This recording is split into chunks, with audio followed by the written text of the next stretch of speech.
on sources of history. We have lot of information from various sources for writing the history of India. The topic of sources can be dealt with in two parts, primary and secondary. Primary sources which are included archaeological such as inscriptions, numismatics and monuments.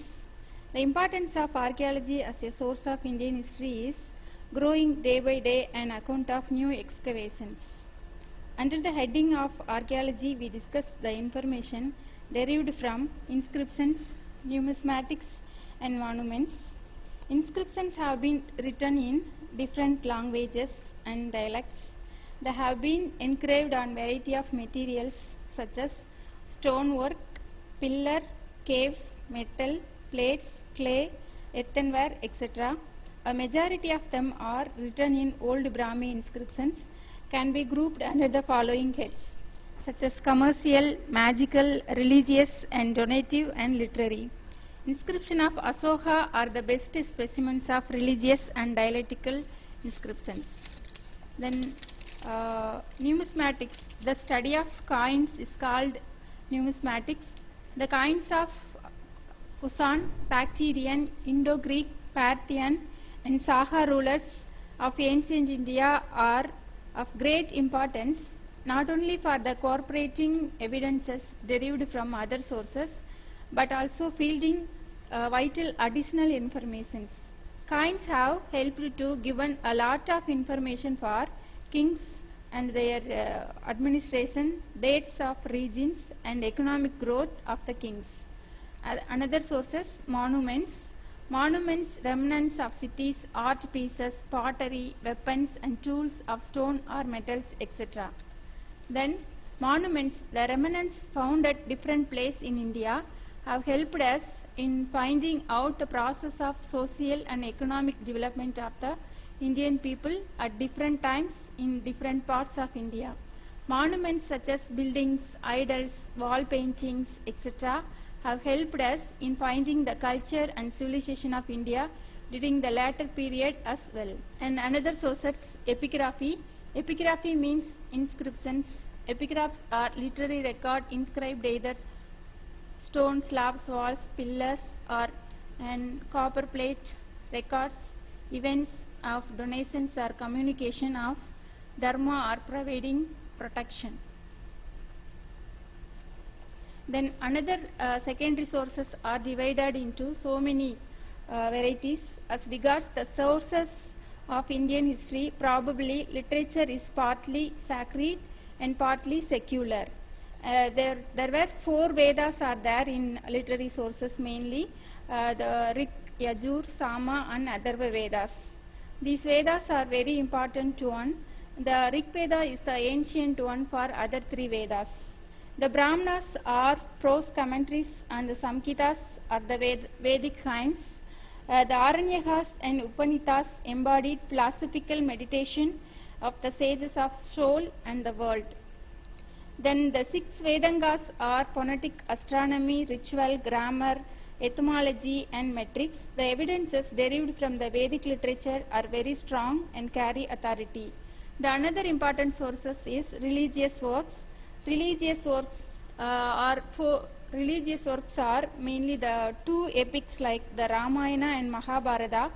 The 2 great epics are useful information, another source to the history. Then another source is the Puranas. There are 18 in number. They deal with 5 chapters. However, the information from the Puranas is to be used with great caution. A lot of research has been done in the Puranas. Then another sources is Buddhist literature. Buddhist literature is very rich and thorough, light on many topics. It can be found in 2 languages. There are Pali and Sanskrit.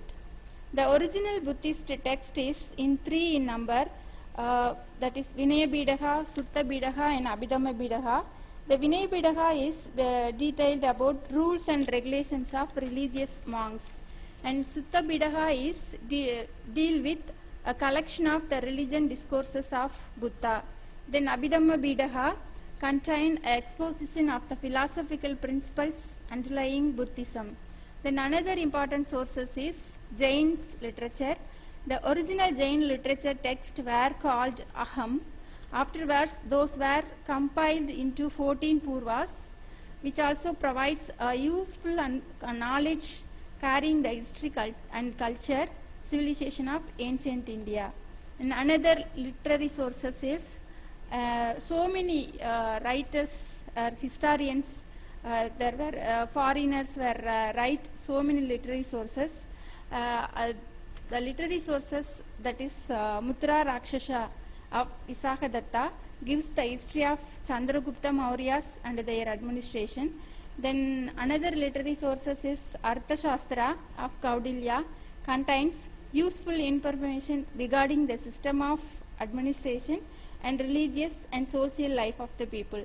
There are several works on local history written in mostly Tamil and dealing with South India, such as Nandi Kalambagam. Then foreign writers, that is Marco Polo, the prince of medieval travelers, came to Tamil Nadu in 1293. Then and he has interesting accounts of, they give the details about the interesting accounts of Pandya country. The another foreign writers and the Chinese travelers Fa Hian, Huan Suang and Yi Xing recorded their experiences in their writings, which have provided us with much useful information concerning social, religious and cultural conditions of contemporary India. Then other foreign writers such as Niccolo Canti, Abdul Razak, Nikitin, the above mentioned visitors came to India during the Vijayanagar period and gives so many informations about the Tamil countries. Biographical writings. The most important biographical writings such as Harsha Charita of Panapatta, the writings of Bilgana provide the historical information of the period, and the Sangam literary works throw valuable light on contemporary history and culture of the Tamils. Then oral history, the Tamil Marayars were designated as non-Marai, which dealt with Aram, Porul, Inbam, and Vidu or Vichu, wealth, pleasure and blesses. And conclusion, the historians are not in position to get the continuity of the political history of India. Only from the 16th century BC, the sources are increasingly available. The Muslim rule in India had created problem for modern historians to find out and interpret the history of ancient India. That the literary sources certainly provide valuable help to the students of Indian history. Thank you.